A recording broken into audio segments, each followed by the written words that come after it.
ليها علاقه بالتشيك. ان انت تراجع وانت بتتكلم في معلومه معينه يبقى انت عندك ريفرنس تتكلم منه مرجع عشان لو حد جه يكلمك.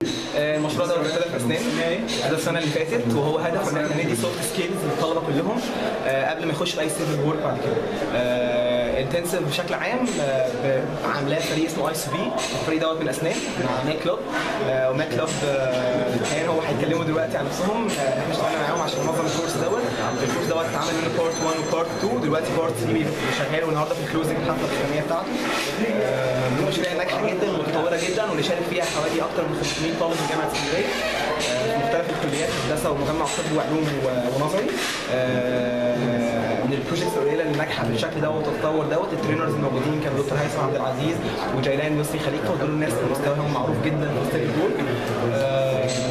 بس ماك كلوب هي مبادرة شبابية كانت قامت في 2011، كانت التأسيس بتاعها كمان، وكان الفاوندرز أو المؤسسين هم كانوا جراديويت من مودرن ماركت كونجرس 2011 اسمها ميك كونسنتريشن كلاب، جاية من السلوجان بتاع الموديل.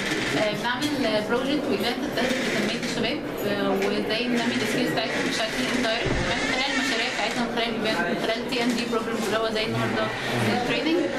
ده تقريبا سادس TND بروجرام او تريننج جديد للناس الطلبه ما لهمش علاقه بالسيفل وورك يعني، وثالث مره تحت مسمى ICT مع ICT Intensive Capacity Building مع عمرو نزيه يعني.